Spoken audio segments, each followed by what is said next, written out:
Ministra, nós acabamos de ter essa reunião da COP28 e a senhora, enfim, foi assessora especial tanto do presidente do Egito quanto agora dos Emirados Árabes. E é uma das maiores especialistas nesse assunto. Eu queria saber da senhora, afinal, quais são os resultados dessa reunião? Como é que a senhora avalia? Bom, primeiro, muito bom revê-lo. Segundo, falar um pouco da COP28, diferentemente do que as pessoas estão colocando aí como resultados. Foi uma COP extremamente complexa do ponto de vista das negociações, não necessariamente somente do ponto de vista diplomático, mas do que significou a COP, onde ela estava, como é que ela estava acontecendo. Ela aconteceu num país-chave de produção de petróleo, mas num país-chave de poder. Isso que as pessoas precisam compreender. Desde Paris, a gente não tinha uma COP de clima num país onde o poder político e o poder econômico interessa para o mundo. Isso é importante extremamente importante, porque eles são produtores de petróleo, né? Portanto, o petróleo é o combustível fóssil mais responsável, junto com o carvão e junto com o gás natural, gás um pouco menos, para o aquecimento global. E a discussão das emissões globais de carbono, que causam o chamado aquecimento global, essas discussões estão centradas exatamente na eliminação do petróleo da matriz energética global, o que não é uma tarefa trivial de ser feita.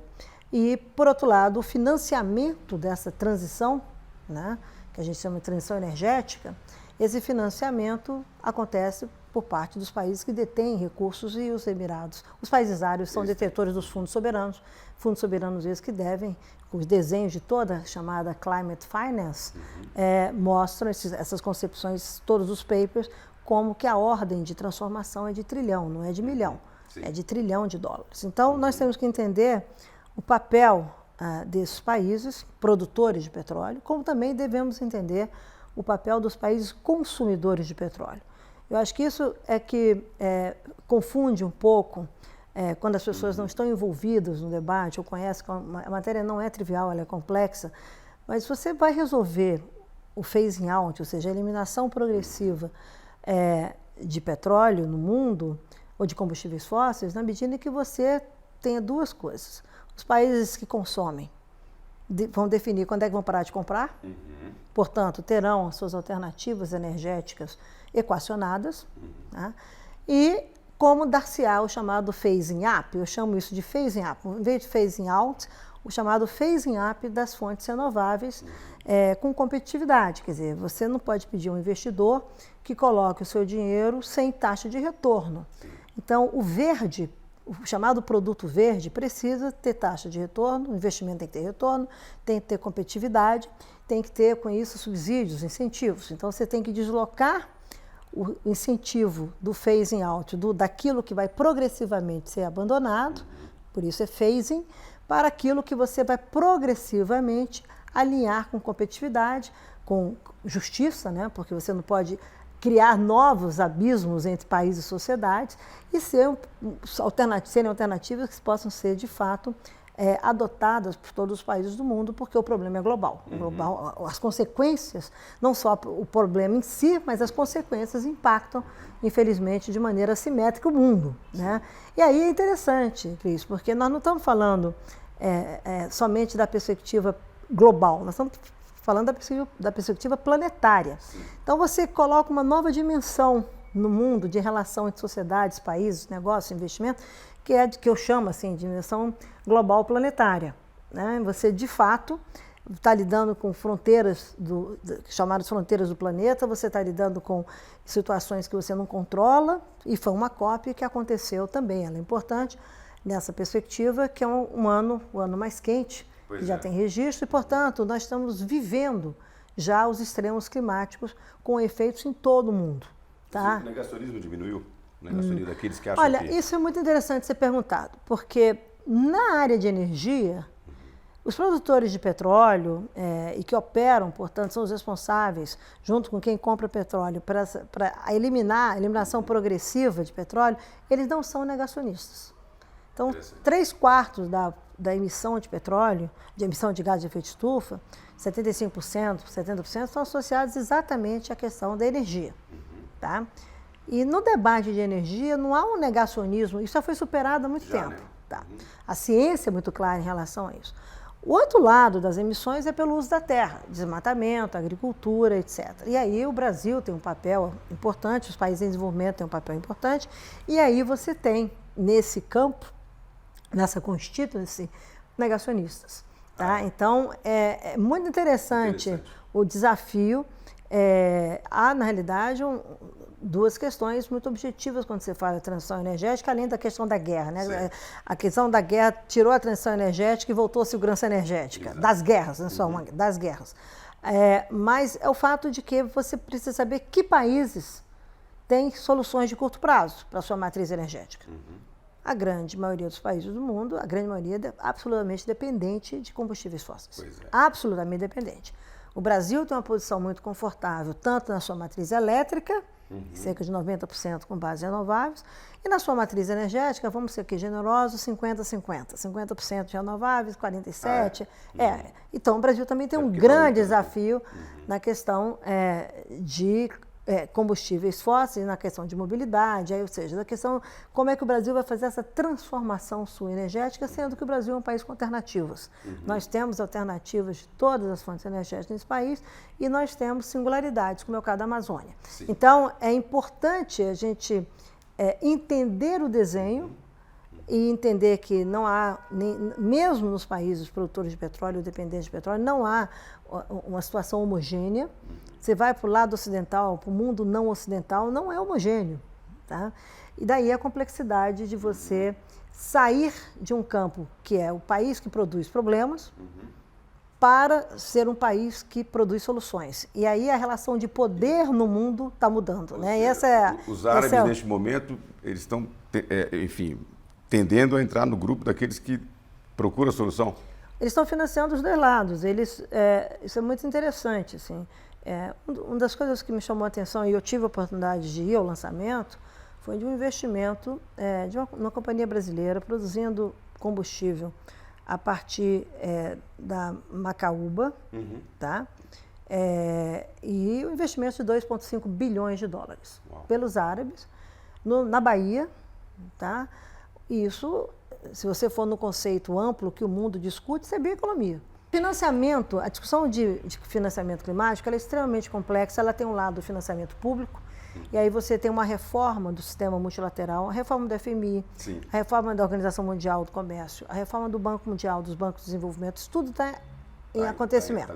Isso vai ser muito interessante a gente acompanhar esse debate num outro patamar com a presidência do Brasil aqui do G20 neste próximo ano.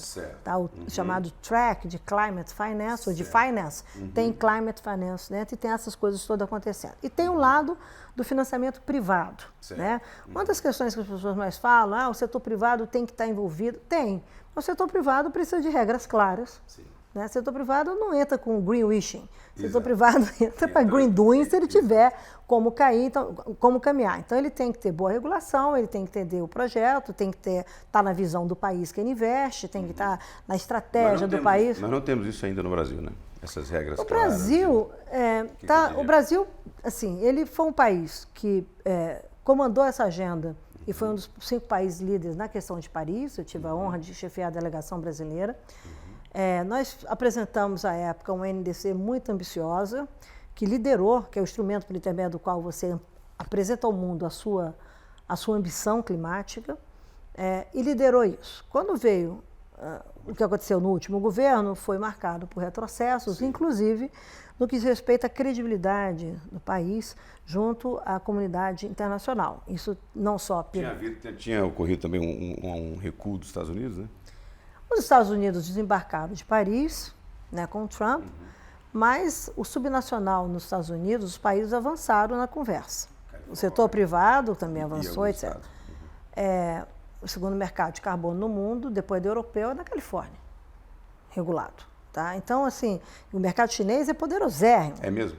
Nós estamos aqui tentando aprovar a lei. Pois é. Então, assim, do ponto de vista, olhando pragmaticamente, a gente tem que entender que o Brasil é um país com alternativas, como eu disse, é um país que o mundo espera, tem uma expectativa muito otimista sobre o Brasil agora, pragmática, que vai além de combater o desmatamento. Acho que aí é um ponto. Sim. O Brasil tem que estar de volta e se ocupando do futuro. Sim.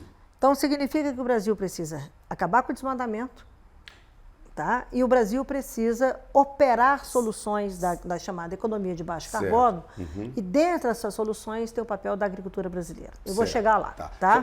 Só lembrando que na sua gestão, no governo Dilma, o desmatamento chegou ao menor nível da história. O que aconteceu depois? Só para a gente ser didático. Assim, olha, o controle do desmatamento... Teve muita notícia sobre o aumento do desmatamento, mas só para a gente entender. As pessoas falam equivocadamente sobre várias coisas, lamentavelmente, porque assim, as maiores taxas de desmatamento, a maior taxa de desmatamento registrada até hoje, desde que começou a se registrar, é no governo Fernando Henrique. Ah, é? Tá? Depois, a segunda maior taxa é no governo Lula, no primeiro governo Lula. A segunda... Maior taxa. Maior taxa de desmatamento. De desmatamento. Certo. É quando o presidente Lula toma a decisão de fazer o PPCDAN. Certo. Ok? E ali começa a trajetória de redução de desmatamento. Eu fui ministra do presidente Lula e da presidente Dilma. Certo. Se você comparar, eu tenho as menores taxas. Se você olhar a minha gestão, as menores taxas de desmatamento são da minha época, dos dois presidentes. Se você olhar períodos de governo, quem tem a menor taxa de desmatamento da história, o governo tem a menor taxa, é o governo do presidente Dilma. Exato, tá? Exatamente. Então, as pessoas, porque caiu em 2012, subiu em 2013 e caiu depois. Você não corta, desmatamento é ilegal, é crime. A complexidade de enfrentar o crime não é assim, é que nem taxa de homicídio. Né? No Brasil é proibido matar, mas se mata. E se mata mais que guerra. Tá? Então, você enfrentar isso com um crime organizado, que se organizou com uma dimensão muito mais complexa nos últimos 5 anos, 4 anos, o enfrentamento ao desmatamento é uma decisão estratégica do Estado, importante, do governo, da sociedade, mas a discussão climática vai além da redução do desmatamento, do fim do desmatamento. A discussão climática, isso que eu falo, o mundo espera do Brasil tá? Soluções e engajamento, onde o Brasil é provedor de soluções nas suas emissões. Onde é que o Brasil como é que são as emissões brasileiras? 70%, 75%, 50% de desmatamento. É mesmo? 50% de desmatamento. Então, é o chamado carbono não econômico. Carbono que vem do crime, mas chega na atmosfera do mesmo jeito, aquece do mesmo jeito. Tá. Então, uma coisa é enfrentar esse desmatamento, entender as origens, não só do ponto de vista de crime, de segurança, mas economicamente falando, como prover à Amazônia de soluções econômicas que permitam geração de renda para os municípios, e não esquecendo que a ilegalidade convive de maneira muito próxima com a informalidade. Exatamente. Tá? Então, isso é uma dimensão. A outra dimensão, que não é só da Amazônia, do Brasil, eu estou transformando a economia do Brasil. É como o Brasil será provedor de soluções para a sua economia e para o mundo. A agricultura brasileira, tropical brasileira, que é essencial para a segurança alimentar do mundo e do Brasil, ela tem que se colocar na contemporaneidade. E aí, isso ela não está, né? Ela está. O problema, ela tem muita coisa feita. E a gente não pode confundir o chamado componente político que atravessa parte da agricultura brasileira do que é a realidade no campo. Agora, isso tem que ser traduzido em valor para que isso seja pago, né? O agricultor tem que ganhar. Então, se o agricultor cumpre o Código Florestal e preserva a sua reserva legal de no mínimo 20% da sua propriedade com mata, com vegetação nativa, isso tem que ter um valor na chamada cadeia de valor dos produtos agrícolas. E é isso que o Brasil tem que mudar o jogo. Novamente, no meu entendimento, o Brasil fala de rastreabilidade a partir de, como a regra na Europa, de não ter desmatamento. Tá bem, olha só, eu tenho que fazer uma cadeia produtiva que não tem desmatamento. Vamos pegar da pecuária. Não pode ter desmatamento, né? Vinde desmatamento ilegal de propriedades, não pode ter lavagem de boi. E o Brasil tem o maior rebanho comercial do mundo, né? Tem. Um dos problemas que você tem não é só comprar ilegal, é você tem denúncias e denúncias e denúncias sobre lavagem de dinheiro. A partir você declara, tem 10, você na verdade tem 20 que nasceram. Entendi. E você comercializa 10 frios. Tá? Então, e tantas outras coisas. O Brasil é um grande produtor de proteína animal. Sim. Tá? Tanto bovina como... Para a Ásia, inclusive. É essencial para tudo, gente. Olha só. Se a outra geração vai ser vegana, não sei o quê, mas o mercado de proteína animal continua. Tá? O que você tem que fazer é vender esse seu boi com toda a excelência que você vende, sem desmatamento, sem ilegalidade. Isso é um lado. Mas, com um detalhe, como o Brasil tem Código Florestal, Você tem eficiência, por exemplo, no uso da água, na produção desses alimentos, de produção desses animais. Você consegue criar o boi em pasto hoje com menor tempo para emitir menos. Tá? Você incrementa a produtividade, você protege a natureza, você faz técnicas de manejo de solo. Isso tem que estar na rastreabilidade. Isso tem que ser um valor, isso é o positivo. Certo. Lembra que eu falei do phasing out do negativo? Você tem que eliminar o desmatamento, a ilegalidade, e você, quando existir, né, em tudo que existe, e ter um phasing up dos seus ativos ambientais. Certo. Isso é rastreabilidade. E eu tenho que começar a dar valor a isso para que o comércio internacional, o comprador internacional, o nacional, pague por isso. Pague por isso. Porque volta ao ponto que eu perguntei para a senhora, que é o seguinte, a gente tem isso regulado? Tem esse ambiente para estimular e favorecer o Ministério da Agricultura, agora, por intermédio lá, também da Embrapa Digital, está montando um sistema de rastreabilidade, que a conversa na Europa, que eu estava na Europa e vi a reunião que teve lá, é super positiva de aceitação.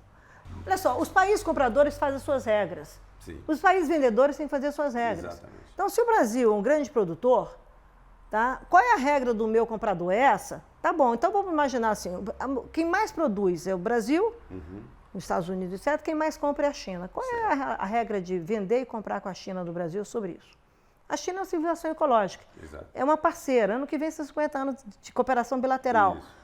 Eu não posso fazer um sistema, e isso que está sendo montado, eu vi o sistema, a discussão no mapa. Estão trabalhando nisso, né? É super interessante, feito lá para a Secretaria de Inovação, com a Embrapa, etc, etc. Vai ser compulsório? O agricultor escolhe se ele vai vender para tal mercado e tal mercado demanda, ele tem que ir no sistema puxar todas as certidões, colocar e vender. Ou seja, se ele tem compliance, o cara que faz o bem, ele não tem que afirmar que ele faz o bem. Exato. O Brasil está invertido. Fazer, né? O Brasil é invertido. O cara que pratica o certo é condenado pelo cara que pratica errado. Você tem que mostrar ao sistema quem está errado está de fora. Sim. Quem está ali dentro é o cara que opera grau 1, grau 2, grau 3. Aí isso é um sistema de certificação que a agricultura brasileira terá que fazer. Terá que fazer. Então, não tem, eu gosto de brincar, que não tem greenwashing, né, greenwashing. Tem muito pragmatismo de entender o que o mundo quer, como é que o mundo quer e o que eu coloco na mesa. É claro, Cristiano, entendendo que o outro lado também não tem só santo. Não. Tá? O mercado é feroz. Agora, o fato da gente estar vendendo muito hoje, no caso da agricultura, se ganhou tanto dinheiro, não quer dizer que a gente vai continuar vendendo do mesmo jeito nos próximos 10 anos. Sim. Então, esse é o desafio, porque o mercado internacional e o mercado nacional, a conscientização, esses mercados começam a demandar, tá? Eu não quero produto vindo de desmatamento. A carne produzida no Brasil, toda a carne, cerca de 70% são consumidos pelos brasileiros. Na hora que o brasileiro estiver comendo carne sem desmatamento, o mundo está comendo carne sem desmatamento. Então, na realidade, a gente tem que mudar o horário, 70%, 75%, sendo que do total produzido, 30% vem da Amazônia. E aí é outra discussão importante. Nós temos que falar do Brasil, não só da Amazônia. Nós temos que falar, esse agricultor de milho, que está junto com a soja, que está junto com o algodão, que não está na pressão do desmatamento, o cara cumpre tudo. Esse cara hoje é percebido, muitas vezes, como um vilão, que ele não é. Ele não é. Agora, o Brasil não é só o grande produtor, o médio produtor, o pequeno produtor. As cooperativas brasileiras, você vai no café, você tem uma cooperativa no Brasil da agricultura familiar, dá a maior renda anual, média do mundo. É da agricultura familiar de café no Brasil. A renda na África é 10 vezes menor que a do Brasil, do que um país feito Quênia. Entendeu? Então, como que você... eu não vejo que seja assim, eu faço isso e você fala daquele jeito. Você tem novos caminhos para mostrar o que a gente faz. Tá? E esses novos caminhos é que vão dizer como que os mercados vão querer comprar o Brasil, comprar do Brasil. Né? Então, essa polarização, esse caminho de que eu faço assim, o ambientalismo eu sou contra você, o ambientalismo é contra o agricultor, pode parar. Pode parar. Isso é muito interessante. Pode parar. Pode parar. É um dos componentes da nossa polarização política hoje. Totalmente. Pode parar, porque da mesma maneira que você tem acertos, você tem erros. O Brasil precisa reconhecer seus erros. E o Brasil precisa reconhecer seus acertos. Assim, a senhora poderia falar sinteticamente onde estão os maiores erros? Quais são os maiores erros? Atribuir, por exemplo, à agricultura toda a responsabilidade do desmatamento no Brasil. Certo. Tá? Quando a lei fora da Amazônia, vamos colocar, por exemplo, autorizou legalmente supressão de vegetação. Aí você faz um relatório e coloca que 75% das emissões são associadas à agricultura por desmatamento. Você polariza isso. Tá? Por outro lado, a agricultura achar, gente da agricultura achar que a questão ambiental não interessa. Interessa. É majoritária na agricultura uma visão correta, moderna sobre... Não, você tem agricultura e agriculturas. Na época, eu tive que enfrentar o Código Florestal, o famoso Código Florestal, que foi o maior debate político no Congresso Nacional depois da Constituinte. Eu me lembro. Eu me lembro que eu entrava... Aldo Rebelo não era o relator? De tantos outros, imagina. Eu conheci todos os líderes, enfim, todo mundo tinha a liderança no Senado, o senador Luiz Henrique, Santa Catarina, e o senador Jorge Viana. Tá? Na Câmara tinha o Aldo e tantos outros, e nós tivemos que construir um acordo político ali, tá? Que foi extremamente complexo ser construído, mas pela primeira vez o Ministério do Meio Ambiente, de fato, se sentou à mesa para fazer um acordo político. E foi feito. Tá? Deste acordo sai a lei, que nós preservamos a APP, reserva legal, preservamos tudo que o Congresso queria tirar, né? E respeitamos parte do debate que estava dentro do Congresso para a recuperação dos passivos. Tá? E isso envolveu a agricultura familiar, tanto é que criou-se a Frente Parlamentar da Agricultura Familiar, eu fui lá na criação, e você tinha uma divisão ali, agronegócio, Frente Parlamentar da Agricultura Familiar, enfim, e eu tinha que conviver com aquilo. Mas o que importa é, uma vez aprovado, feita a lei, ninguém quis derrubar veto, nada disso, a presidente Dilma, ela colocou medida provisória, enfim, toda a dinâmica. O compromisso do lado de cá era fazer o tal do cadastro ambiental rural. Eu tinha que fazer um sistema, eu, governo federal, tínhamos que fazer com os estados, um sistema que possibilitasse o registro por parte dos agricultores, que seria a maior base de dados sobre isso. Eu ouvi gente da agricultura dizer que isso era o maior trabalho escravo já colocado para a agricultura, etc, etc. Eu ouvi barbaridades de gente que depois polariza, foi responsável por essa polarização. São os perdedores do debate. Os ambientalistas têm perdedores radicais, os ruralistas, como assim são chamados, né, também têm perdedores do debate do acordo político. Fizemos, colocamos o carro de pé. Eu me lembro de várias lideranças da agricultura telefonar para agradecer o que tinha sido feito. E a resposta, o outro lado do compromisso político, foi uma adesão por parte dos agricultores, de cerca de 5 milhões de agricultores que fizeram voluntariamente o cadastro. Olha só. Então, como é o nome do cadastro? Cadastro Ambiental Rural. Tá? Que está hoje sob o domínio do Ministério da Gestão Pública por conta da briga com o governo Bolsonaro, tiraram isso, colocaram na agricultura, aí vem agora, vem a ministra Marina aqui, não conseguiu, a Frente Parlamentar da Agricultura disse não. Bom, na equação foi parar no Estado, está bem, o Estado está lá, no Ministério responsável pela gestão do Estado, que é uma informação estratégica, etc, etc. Mas, independentemente disso, eu quero mostrar o seguinte, o processo de construção da lei foi um processo de construção de um acordo político. Este acordo político permitiu que eu incorporasse não só incorporasse o Código Florestal, mas a visão política de preservação e produção de alimentos dentro da NDC de Paris. Quando eu tive que fazer o compromisso de Paris, que eu coordenei em nome da Presidente da República, a ministra Cátia Abreu colocou isso que era a equação e os cenários todos foram para a visão do Brasil, para o mundo que liderou a NDC mais ambiciosa à época.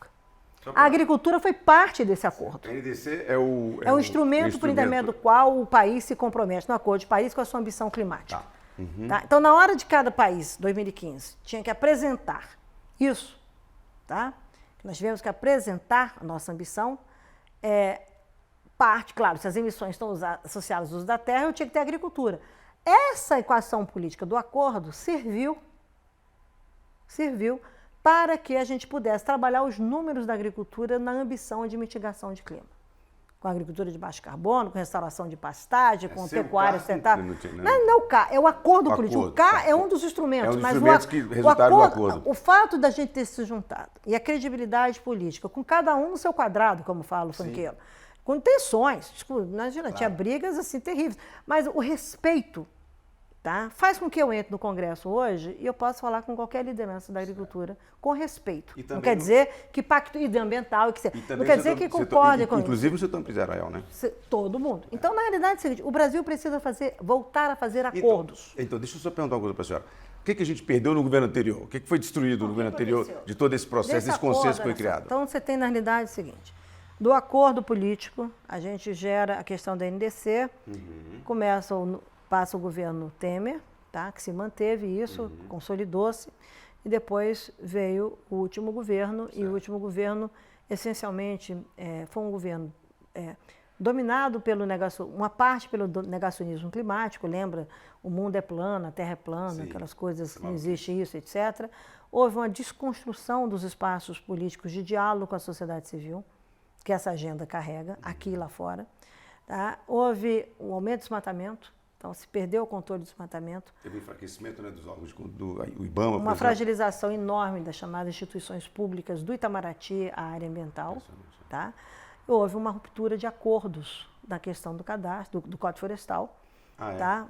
Foi para o Ministério da Agricultura. O Ministério da Agricultura passou 2 anos com muitas dificuldades de implementar, depois trocou-se a presidência do Serviço Florestal Brasileiro e aí começou a voltar o cadastro numa outra perspectiva. Bom, o que significa isso?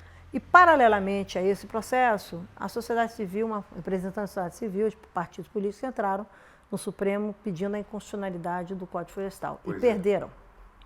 Levaram 5 anos. Perderam, então o Brasil atrasou nessa conta aí, 7 anos, 5 anos, vamos colocar, que poderia estar com esse instrumento, tá, com os ajustes. Houve adulteração do CAR, tiraram filtros que existiam, e aí isso cria uma incerteza enorme nos dados. Resultado, o cara agora tem uma avaliação, até está publicado no jornal hoje, uma avaliação de como há avanço nos estados, a implementação do CAR por parte dos estados, tá? Mas um retrocesso imenso da gestão ambiental pública, isso é inegável. E com um impacto na imagem no Brasil enorme. Pois é. Tá? Então, hoje, o que você tem? Você tem o atual governo do presidente Lula retomando esses instrumentos, o Ministério do Meio Ambiente fez isso, reorganizou. O governo Bolsonaro, eu vou falar agora o nome do governo Bolsonaro, apresentou internacionalmente um relatório, um ANDC, que ampliava as emissões do Brasil ao invés de reduzir as emissões do Brasil no âmbito do Acordo de Paris, que é uma causa pétrea do Acordo de Paris. Isso permitiu um relatório das Nações Unidas em que o Brasil figura nesse relatório como um país que dá pedaladas de carbono. Tá? O Brasil ficou exatamente com o que era o líder do processo, ficou com um grande patinho feio. Esse primeiro ano agora do governo Lula, eles desconstruíram isso, corrigiram, voltaram ao que era a NDC lá atrás, ampliaram a meta, inclusive, que era 37% de redução de emissões para 2025, passaram para 42% ou 48%, mexeram nisso e vão trabalhar agora em função de 2025, que são os 10 anos do Acordo de Paris, a gente vai ter a COP30 do Brasil, tá? Todo mundo vai ter que apresentar uma nova rodada de ambição climática, uma nova NDC. Então, o Brasil terá 2 desafios. Construir a nova NDC dentro do país, tá? Terá que fazê-lo. O Brasil tem polarizações, isso não será trivial de ser mexido, consertado, etc. Se cristalizam coisas que não precisam ser cristalizadas, etc, etc. A questão climática, ela, primeiro, não é uma questão estritamente ambiental. Ela é um tema hoje sobre desenvolvimento. Ela é um tema sobre economia. É um tema econômico. Ela é um tema sobre inovação. Ela é um tema sobre geopolítica. Tá? E a geopolítica climática, o Brasil tem papel essencialmente por causa da Amazônia e por causa da sua agricultura. Sim. Então, a primeira coisa que tem que entender é que nós estamos falando de futuro. Sim. Nós não estamos falando de futuro agora. Tá? Essa transição, o curto prazo e longo prazo. Segundo, é importante entender que as soluções do Brasil nessa agenda passam pelo uso da terra. O uso da terra é resolver o desmatamento, restaurar a indústria da restauração, tá? A indústria florestal no Brasil e a agricultura. Tá bom? Então, assim, a agricultura tem que estar no jogo. Tem que estar no jogo. E não é só porque ela tem mercados internacionais, é porque ela é provedora de soluções. Ela é competitiva e ela não tem que ficar exposta a barreiras não tarifárias por gente que não tem competitividade. Pois é. Bom, então o mundo é cheio de bad girls e bad guys. Muito bem. O Brasil terá que fazer uma construção política, como eu estava te explicando. Primeiro, como dar-se-á a nova ambição do Brasil. Certo. Eu fiz em 2015. Atual sistema de governança climática do governo brasileiro coloca o Ministério do Meio Ambiente e Mudança do Clima na centralidade desse papel com mais 19 ministérios. 18 ministérios. São 19 ministérios no universo chamado climático hoje do Brasil. Tem no ministro Haddad um papel essencial. O ministro da Fazenda tem um papel essencial como ministro da Agricultura. tá? Com o ministro do Desenvolvimento Agrário. Então, como dar-se-á essa conversa política é um desafio do governo federal, mas é um desafio também dos subnacionais. Os governadores devem entrar na conversa de outro jeito. Né? Não é à toa que você tem o consórcio de governadores pelo clima, e tem o consórcio de governadores da Amazônia, e tem o consórcio de governadores no Nordeste. Sim. Então, você tem esse assunto é muito mais maduro politicamente hoje do que era em 2015, quando eu tive que coordenar a ambição do Brasil. Certo. Então, o que a gente tem que prestar atenção é que se o Brasil terá que construir nacionalmente esse processo, para poder chegar na COP, como presidente da COP, com um papel estruturante, inovador do que nós queremos, qual é o projeto do país, qual é a visão do país, ele também terá que fazê-lo internacionalmente, porque ele só poderá liderar internacionalmente uma COP se ele entender como é que ele vai usar mecanismos, tá, internacionais de cooperação, mecanismos com o Banco Mundial, de ajudar os países em desenvolvimento a serem ambiciosos. O Brasil tem um papel essencial em acelerar, vou usar esse verbo, acelerar a transição para economias de baixo carbono de países em desenvolvimento. O Brasil, por quê, Isabela? Porque o país é provedor de soluções e a agricultura é uma delas. Se eu tenho países que têm problemas, países africanos, países sul-americanos, que têm problema de produção de alimentos, usando a questão da chamada questão climática, e eu tenho as tecnologias, sim, por que eu não sou um provedor de soluções dentro das minhas relações multilaterais, bilaterais, regionais, etc., e competitivas em torno de mercado? Certo. Então, não é só uma questão de política externa. Cooperação internacional hoje vai além de política externa, envolve o setor privado, envolve o setor financeiro, envolve a filantropia, envolve a sociedade civil, envolve transferência de tecnologia. Se a gente ficar esperando, tá, porque acha que não é isso, vão passar o caminhão, o trem, todo mundo, o bonde vai passar, todo mundo passa. Bonde, né? Então, na realidade... A senhora vê, ouvindo a senhora, eu fico pensando o seguinte, a questão ambiental, que passa a ter agora uma centralidade, passou a ter uma centralidade no planeta, né, como a gente estava conversando, ou seja, ela pode dar ao Brasil, pode ser o grande, pode catapultar o Brasil, finalmente, para um papel internacional relevante? O Brasil estará certamente nas 10 maiores economias do mundo. Ponto. O Brasil tem as soluções verdes, o Brasil tem... Eu vou falar talvez uma frase de um gosto duvidoso, mas eu vou falar, porque ela é meio duvidosa realmente. Mas assim, eu acho que o Brasil é o país que tem condições de dar ao dólar o verde certo.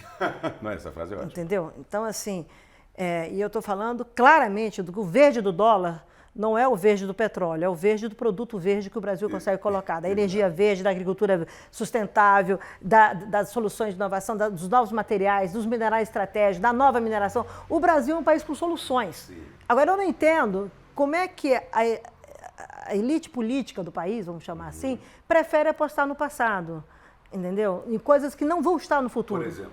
Como, por exemplo, deturpar a discussão sobre energias renováveis, trazendo gás natural, trazendo coisas que, jabutis em projetos de lei, negócio da Eletrobras, etc., para criar coisas, ônus, que na realidade atende a um mercado pequeno, a interesses menores e não essa transformação do Brasil. Não sujem, por favor, não sujem a matriz elétrica brasileira. O produto brasileiro que chega no mercado internacional, tá, ele não chega com a marca de carbono pela energia.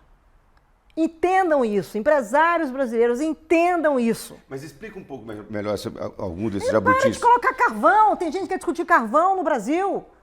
Tem gente que quer colocar gás, tirar o gás natural, pode ser uma solução no Nordeste, injetando, tirando, colocando para questão industrial, não para gerar energia elétrica. Para a transição industrial tem papel, para a matriz elétrica não coloca térmica. Sim. Com base de combustíveis fósseis no Brasil. Já passou esse trem?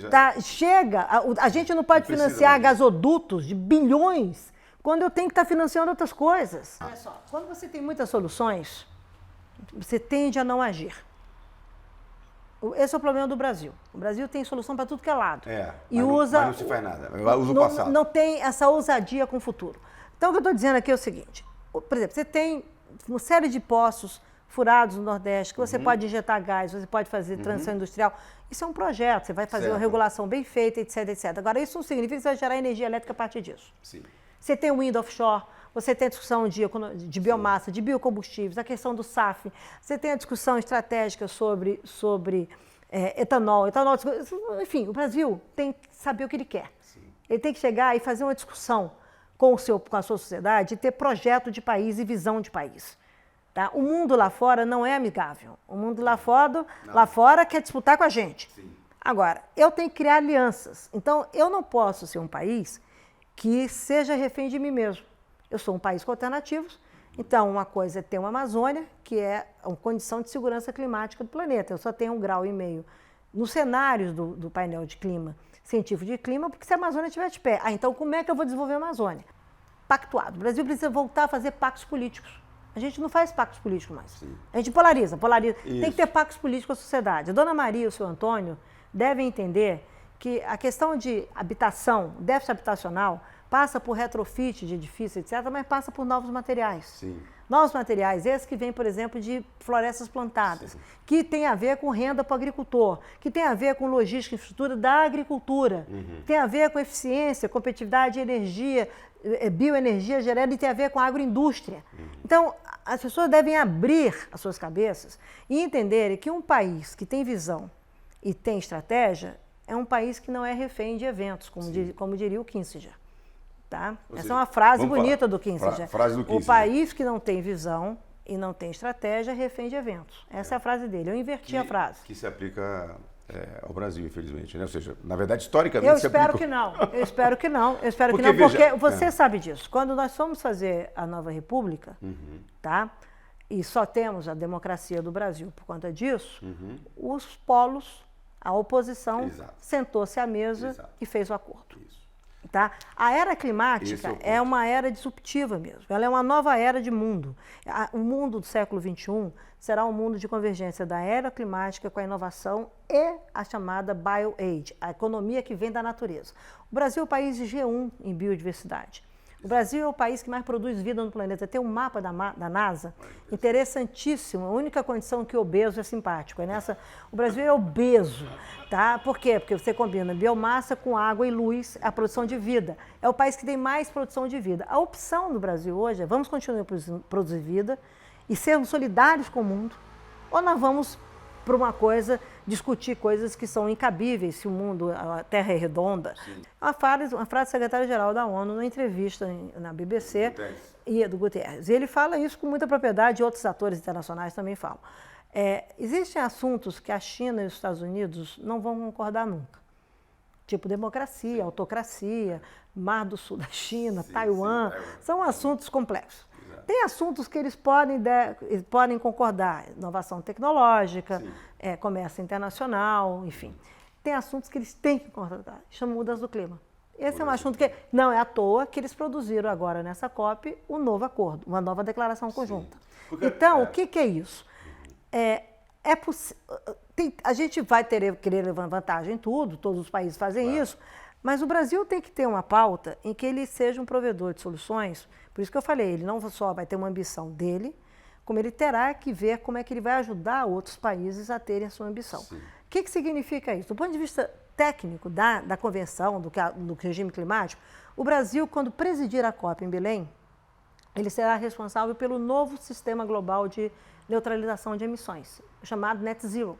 Porque essas ambições vão desenhar as novas metas. Você é responsável como condutor... Ele vai ser bem sucedido se ele colocar isso de pé. E aí, ele é um país que pode ser Net Zero em 2040, 2045. Quais são as alianças que ele vai fazer? Com quem ele vai jogar? Como é que eu sou sócio disso?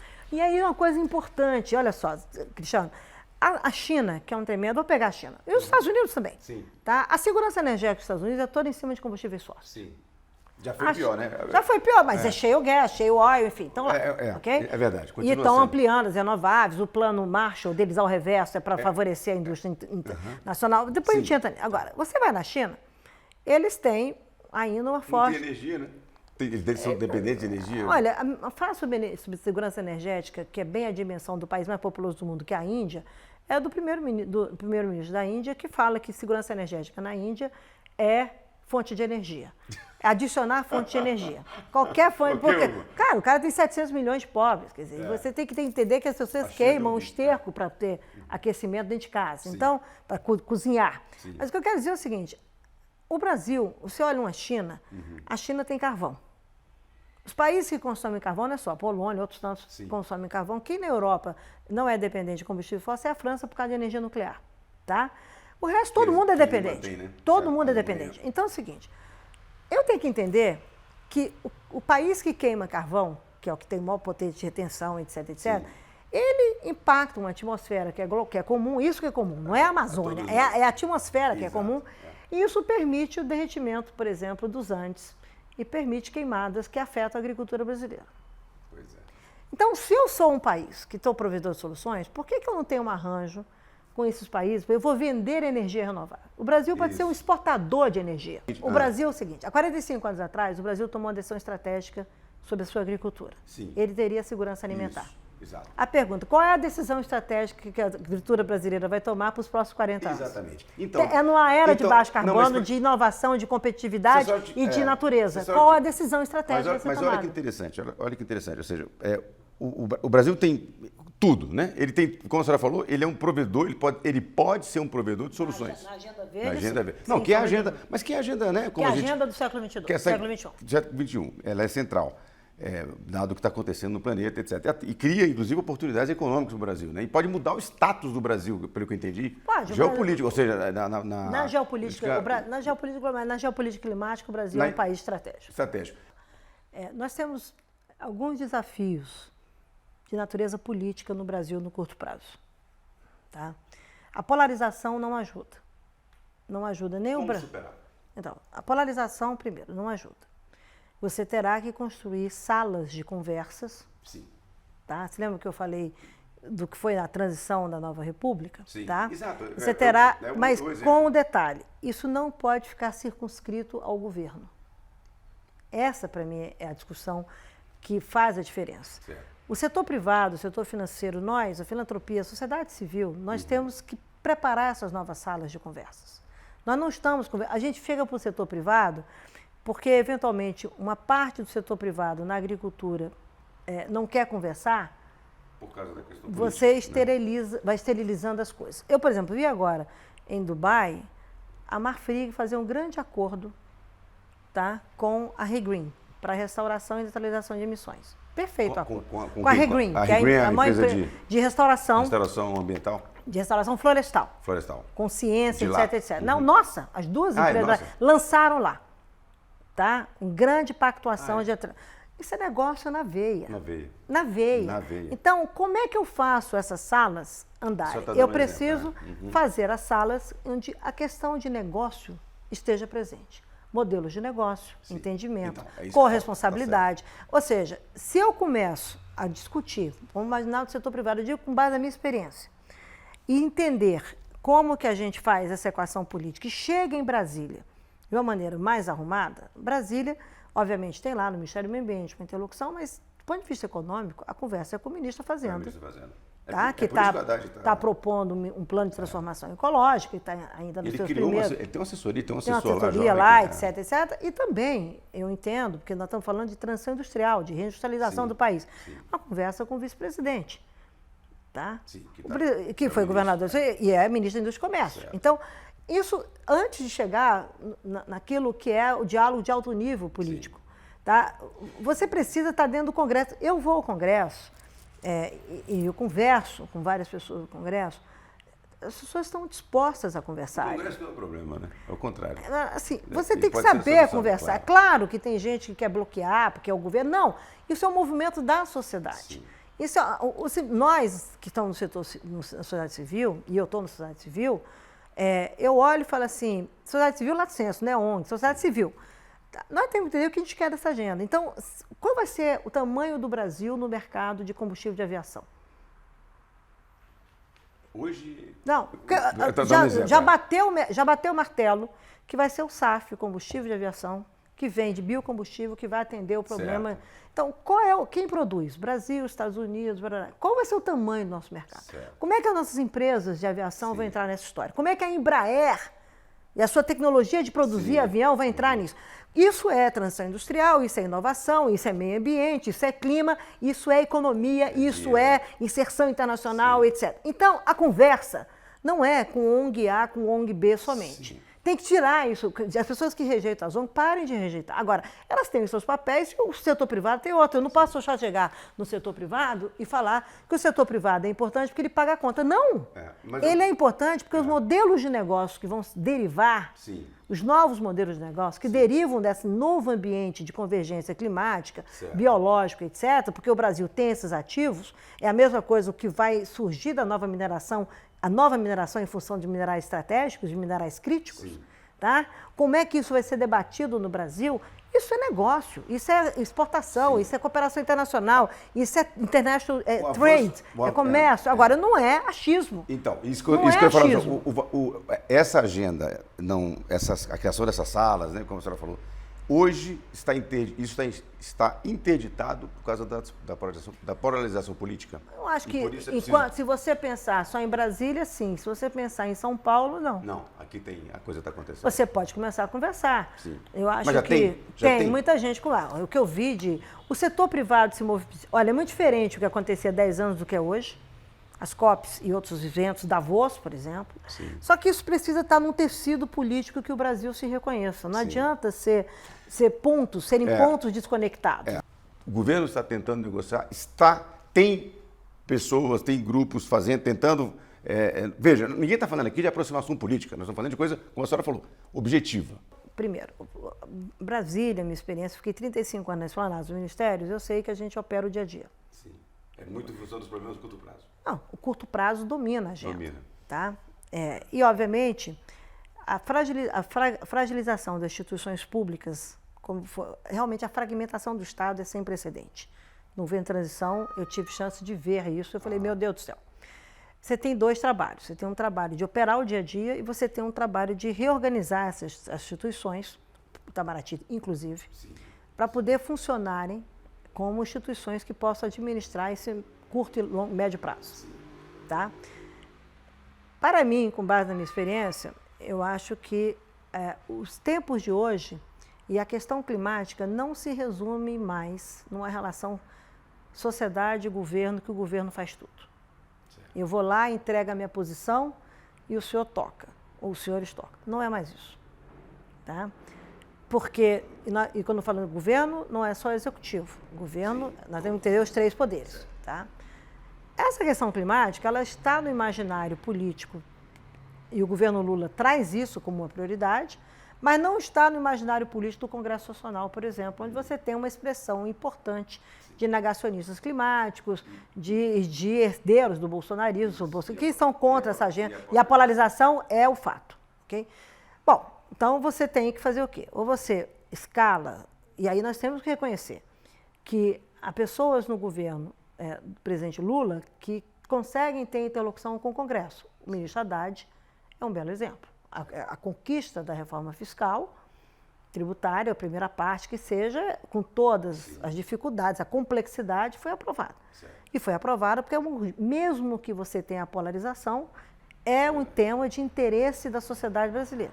O setor privado quer uma melhor estrutura fiscal, o setor financeiro quer, a sociedade civil quer, o prefeito quer, quer dizer, só os mais radicais que querem ficar no passado. Sim. Mas isso você coloca nos polos. Sim. Se você criar a convergência, o que foi feito? Criou-se uma convergência em torno de um assunto que estava pendurado mais de 20 anos. Tá? Então, a questão climática, guardada as devidas proporções, terá também que fazer a mesma coisa. Tá? Ela é uma agenda estratégica sobre desenvolvimento. Você não é uma agenda só muitos fazem ironicamente, vamos agarrar a árvore, não. É uma agenda dos povos tradicionais, é uma agenda da justiça climática, dos negros, é uma agenda de desenvolvimento regional, é uma agenda dos brasileiros. Os brasileiros têm que entender essa agenda. E não é pela tragédia, é pela capacidade de prover soluções. O Brasil tem um problema grave, que eu acho. O Brasil tem uma ausência de lideranças. Você não tem lideranças políticas em todos os setores. Você tem um excesso de esterilidade, né? Esterilização, melhor dizendo, de líderes. Mas você tem uma nova geração vindo, isso é muito interessante, tá? De que fazem negócios, que estão nas universidades, que tem esse tema como um asset. Tá? A geração do país. Se você pegar a geração de 30, 40 anos, isso de fato acontece. Tá? Isso não é... Você pegar na agricultura, você pode ter um pai negacionista e os filhos são todos entendem a questão do clima. Tá? Então, eu sempre que eu converso com o pai, eu converso com os filhos. Eu olho e falo assim, deixa eu entender como é que isso aqui... É típico de uma transição. Tá? O que o governo, aí falando de governo, o que o governo fez? Você está lá o ministro sério de Clima, Mudança do Clima e Meio Ambiente, que é a ministra Marina Silva, tem que cuidar de todos os instrumentos, com a visão de estar enfrentando desmatamento, o que é importante, tá? E a discussão econômica foi para o Ministério da Fazenda. Tá? Ok? E, portanto, o Ministério da Fazenda, com esse plano de transformação ecológica em construção, e o ministro Haddad, com o seu time, tem lá uma responsabilidade de fazer uma equação econômica, uma visão econômica, melhor dizendo, sobre essa questão da descarbonização da economia brasileira. Tá? E esse plano tem que trazer a convergência de tudo. O problema é que a gente discute fragmentado, discute o mercado de carbono, discute o CCS, a lei, tudo, e não tem ninguém que arrume esse pacote na governança climática dizendo o Brasil que é isso. Cada um, isso é típico de Brasília, cada um fala do seu pedaço. Tá? Isso é típico do poder. Então, falta aí, não é o governo, falta ao Brasil um processo de educação política sobre o tema. Como é que eu vou juntar as pontas? Tá? Eu não posso chegar em Dubai e anunciar coisas que o subnacional não tenha domínio. Eu tenho que pactuar as coisas com os governadores, não está tendo tempo. Por outro lado, a questão do tempo, da dinâmica hoje, com a internet, é totalmente diferente. A velocidade das coisas é totalmente diferente. E uma necessidade de que, eu vou falar uma frase aqui, talvez não seja também muito feliz, mas vamos lá. A gente precisa tornar instagramável esse acordo, instagramável, ir para o Instagram, esse acordo político do Brasil sobre clima. Entendeu? Que não é uma prerrogativa somente de Brasília. Tem que comunicar, né? As pessoas têm que conhecer. Tem que juntar, tem que comunicar, tem que pactuar, tem que dar espaço. E eu acho que, aí é a minha posição pessoal, de tudo que eu já vivi até hoje, chegou o momento do setor privado, chegou o momento do setor financeiro, esses dois setores, tá? Que já saíram do processo de resistência, vamos observar, de ter um papel político mais estruturante e talvez, por intermédio deles, a gente diminuir a polarização. Tá? A polarização... O papel deles, no fundo, tinha que ser esse, né? O papel dele, do nosso papel como sociedade civil, é um papel de bom senso. Então, assim, não dá para falar sobre... A minha experiência com o Código Florestal foi essa. Certo. A minha experiência na coordenação para elaborar a NDC do Brasil, o Compromisso do Brasil para Paris, foi essa. Eu conversei com todo mundo.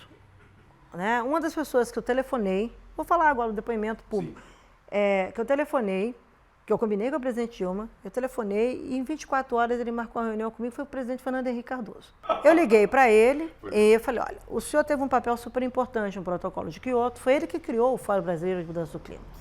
O primeiro fórum de interlocução direta com o presidente da República foi ele, eu trabalhava no governo. Tá? Então, como sou funcionário de carreira, eu vivi tudo isso, isso é um filme para mim. Tá? Então, e eu telefonei para ele. Ele imediatamente me atendeu e falou, Isabela, quando é que você gostaria de vir? Eu falei, o senhor marca.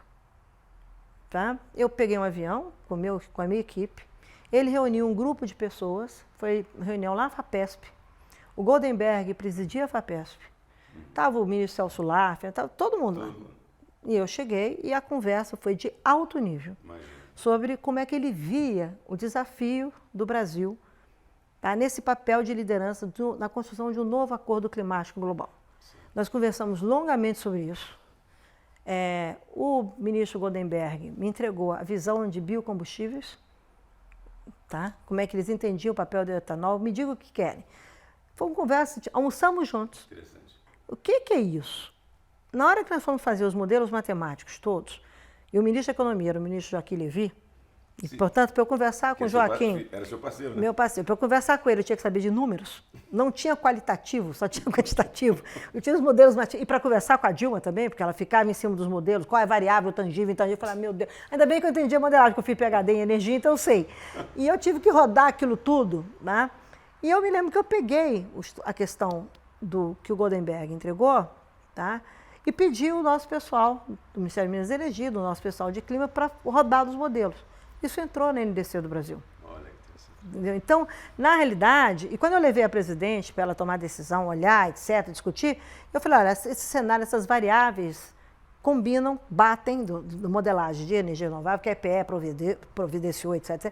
Batem com isso do acordo. O presidente Fernando Henrique falou sobre isso. Eu falei, isso é muito interessante, Isabela. Considera isso na NDC do Brasil, sem estar certa. Então, veja, você não precisa fazer as coisas, que eu falei do instagramável, né? Que tudo agora tem que tirar uma fotografia e aparecer. A velha política, que é a arte do diálogo e da conversa discreta, tem que voltar. Ela tem espaço nas conversas. Sabe por quê? No mundo internacional, ela funciona muito. Você começou a conversa aqui comigo dizendo que eu sou advisor do Che, sou, e fui do outro no Egito, e porque eu sou como ele chama, carbon influencer no mundo, entendeu? Ninguém sabe com quem eu converso. Eu não dou notícia, eu não faço um jornal, não dou.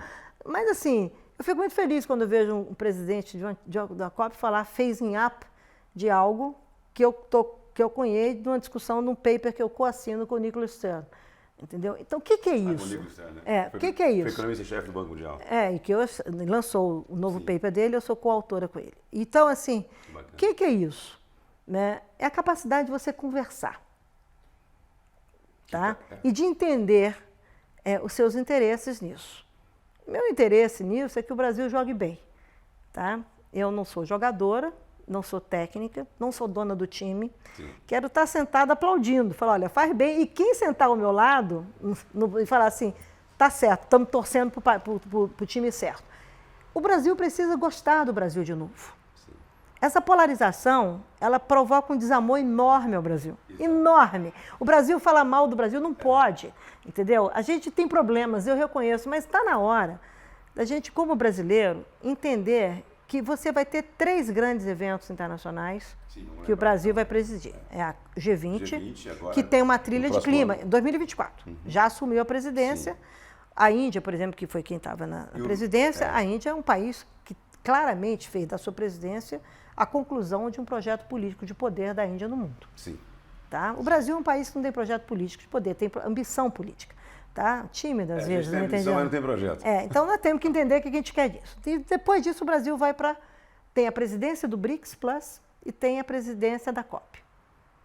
Tá? Em seguida, em 2026, quem faz o G20, em 2025, quem preside é a África do Sul.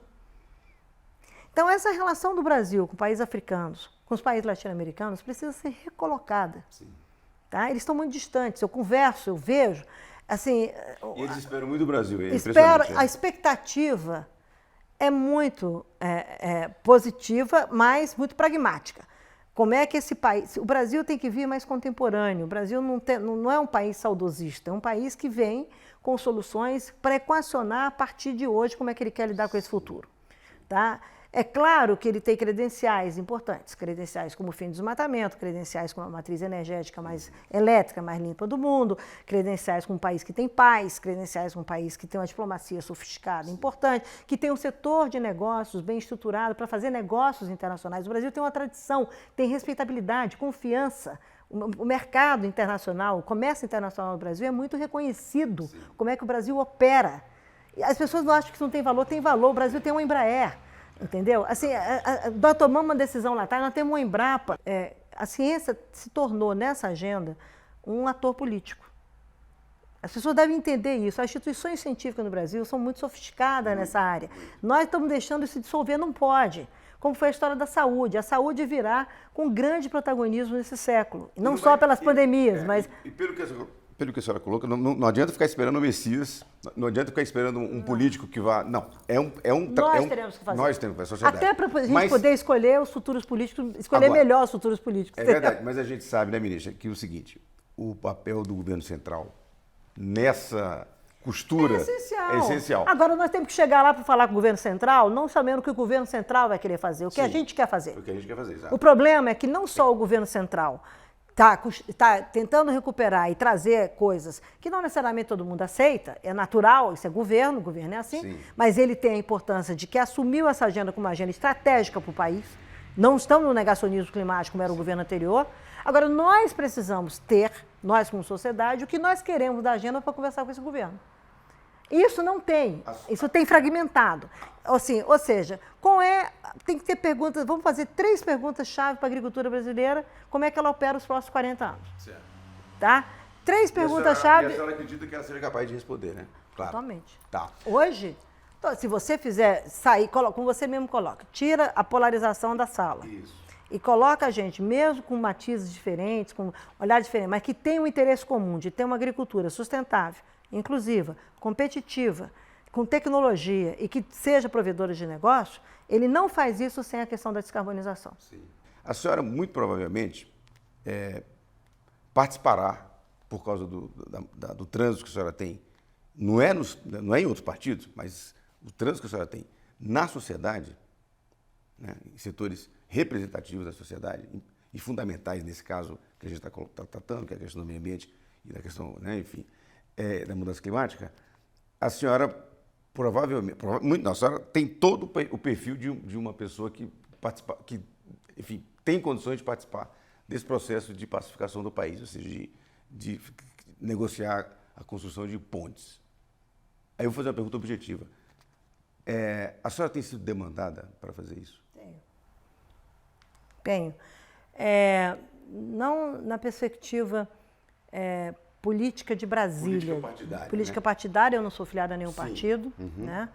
Eu fui ministra do presidente Lula e do presidente Dilma, né? Mas como funcionária do Estado brasileiro, Sim. eu trabalhei com todos os presidentes da nova república.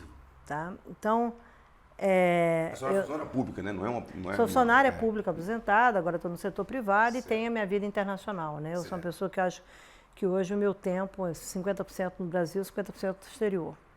Tá? Às vezes até 40% no Brasil, 60% no exterior. Isso é importante porque, para entender esse momento de polarização e mesmo de exclusão, isso não é uma prerrogativa do Brasil. Tá? Tem uma discussão importante sobre a questão da democracia. E o Brasil, o presidente Lula está aí num campo progressista, mantendo os valores da discussão, porque a democracia brasileira permitiu isso. Tá? O Brasil está de volta na perspectiva do cenário internacional por causa da sua democracia. Sim. Tá? Então a gente precisa entender isso, e é nessa condição que muitas pessoas no exterior me procuram. Tá? E falam comigo. É importante lidar com a questão clima e democracia, por exemplo. Tá? Como também é importante, no meu entendimento, compreender essa diversidade da sociedade brasileira hoje. Tá? Essa diversidade que é também política ideológica e envolve, por exemplo, temas importantes como a questão da religião. Sim. Tá? E nós temos que entender com muita serenidade essa transformação da sociedade, o que as pesquisas, os estudos todos mostram do processo de crescimento da Igreja Evangélica no Brasil, e que nós sabemos quanto que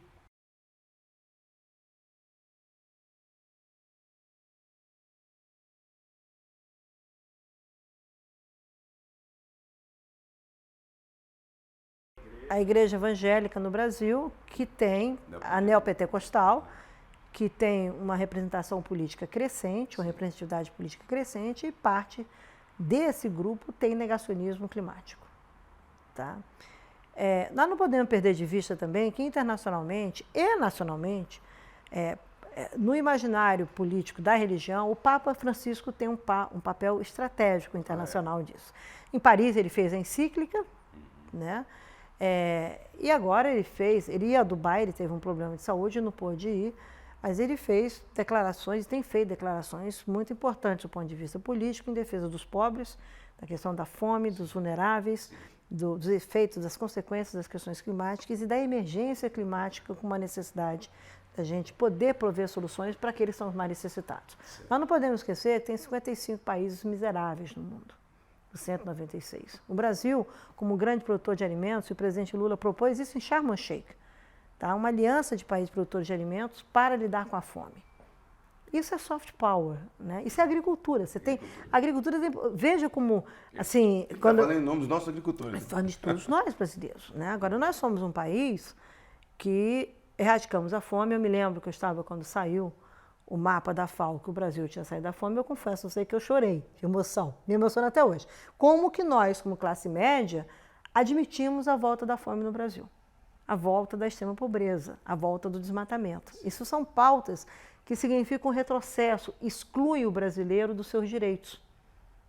E o brasileiro gosta muito de falar de direito, mas não fala de obrigações. Tem que falar de direitos, né? Mas tem que falar de deveres. Tá? Então, eu acho que aí a construção de pontes é uma construção com base em muito pragmatismo, é uma clareza que não sou só eu, outros atores estão sendo chamados que eu conheço, estão sendo procurados. Você vai pode dar exemplos?